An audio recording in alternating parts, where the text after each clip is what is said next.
ang lupang kanilang binungkal sa loob ng ilang dekada magiging kanila na.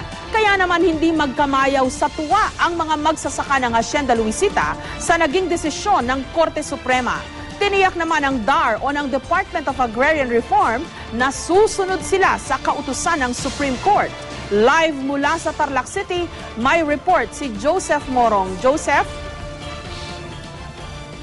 Jessica, magandang balita nga para sa mga magsasaka ng Hacienda Luisita. Ang desisyon ng Korte Suprema, karamihan doon sa mga magsasaka ng Hacienda ay medyo may edad na, no? Kaya masaya sila dahil kahit paano raw ay may pamamana sila sa kanilang mga anak at apo.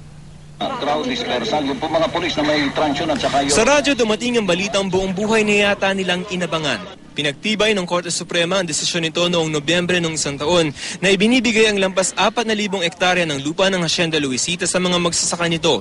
Kaya naman ng ilan, hindi halos mapigilang mapaluha.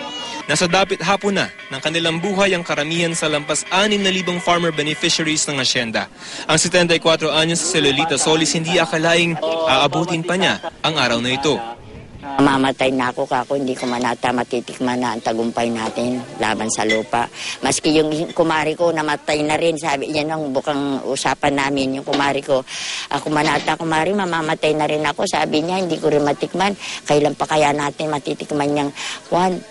Ibig sabihin, parang wala kaming pag-asa na maging makakamit pa. Kasi nga matanda na kami, hanggang yung pinaglalaban namin, walang kaliwanagan pa noon. Sa Manceles Fernandez, kay Dara na rin ni Aling Lolita, ikwinento ang panahon na nangangamuhan sila sa Hacienda. Matagal na. Mula nung nagtatrabaho kami. Lahat ng hirap naranasan namin. Tulad ng pagtatanim ng tubo. Gaano kahirap yun? Mahirap dahil ganyan ang kwan namin. Kamay lang. Mainit. Ulan.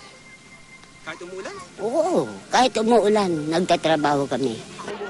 Mga alaalang pwede na nilang kalimutan ngayong pinal ng sinabi ng Korte Suprema na ang lupang dinilig nila ng dugo at pawis ay sa kanila na.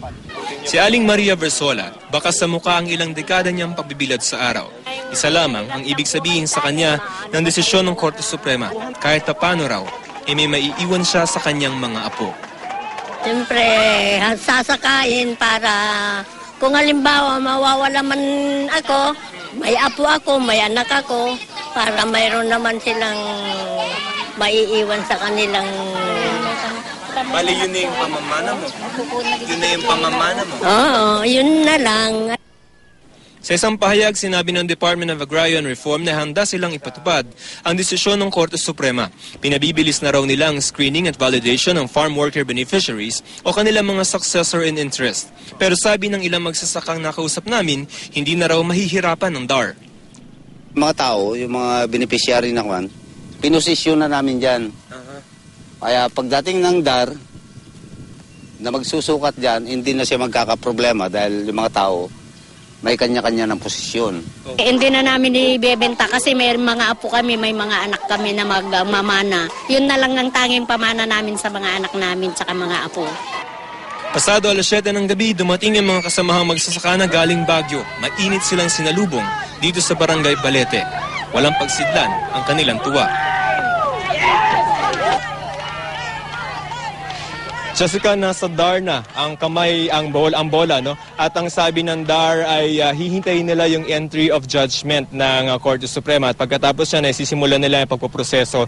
Medyo sinabi nga ni Secretary de los Reyes, 6 months to a year. Kasi ang gagawin nila ay isi-census nila at hahanapin nila yung 6,296 na farmer beneficiaries. Meron din babayaran yung mga magsasaka pero this will be over 30 years. So yung mga nandito naman ngayon ay hindi pa nila nakakapag-desisyon tungkol sa aspetong yan, Jessica. Okay. Joseph, sa ngayon ba, napag-uusapan na ng mga magsasaka kung ano ang balak nila, no? Kasi although on the one hand, maganda na mababa yung valuation, pero on the other hand din, ibig sabihin, mababa rin yung value ng kanilang makukuhang lote o land, no? So ano ang balak nilang gawin? Tutuloy ba nilang sakahin itong mga to? Magtatayo ba sila ng cooperative? Kasi yun din ang argument against total land distribution ng mga miyembro ng pamilya Cojuangco, including the President himself, no? Noong araw na if ipaparte-partihin yan at less than 1 hectare per farmer beneficiary, how can the farmers themselves be assured of productivity? That's right. At tinatayang kung sa computation is yung 4,000 plus hectares divided by over 6,000 hectares of land, no? Babagsak yan ng mga 0.6 or 0.7 hectares lang. So more than half a hectare lang matatanggap ng mga magsasaka. Pero para sa mga magsasaka na nakausap natin ay malaking bagay na raw yun. Kasi una makakapagtanim sila. At ang gagawin nila dito, ang lumulutang na option for them ay individual yung titles, pero yung pagtatanim ay gagawin sa ilalim ng isang kooperatiba. Yung grupo nila mamahala dun sa pagtitil ng land at sa magiging para gawing productive to for everybody.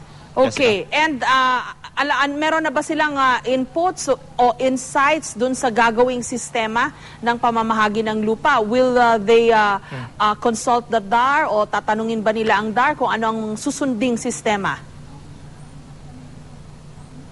Okay, yung sa sistema sa DAR yan, no? So ang sasabihin ng DAR, dapat pumunta sila dito after yung entry of judgment. Pupunta sila dito at kakausapin nila yung 6,000 plus na mga farmer beneficiaries. Just like yung 6,000 na yun, nakakalat sa 10 barangay.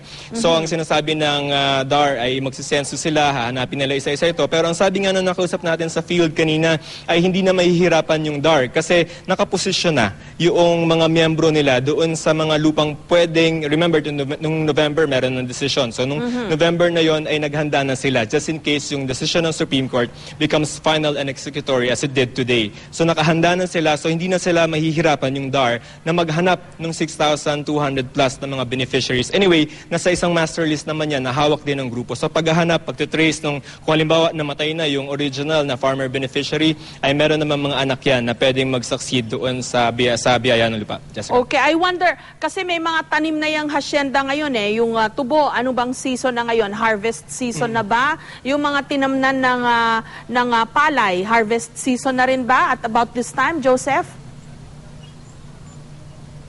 Ma'am, susubok daw sila na since magiging parang personal na yung lupa, ano? Yes, susubok sila na magtanim ng palay at saka gulay. Okay, so, pero parang, yung nakatanim kumbaga, na mas ngayon, kailangan nila yun kesa sa tubo. Pero yung nakatanim na ngayon, pag inani yun, ano ba, tapos na ba ang tag-ani? Kasi kung hindi pa, may nakatanim sa lupa ngayon. Kanino na ngayon yung harvest na yon?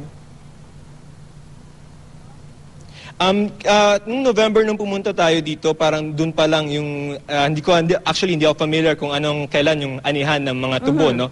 Pero yung question as to kung sino magbe-benefit doon sa, kunyari, mga tubuhan yung makukuha nila, ay magdidesisyon, syempre, ay yung kanilang grupo, yung kooperatiba na mamamahala na sa kanilang mga membro, Jessica. Okay, maraming salamat, Joseph Morong.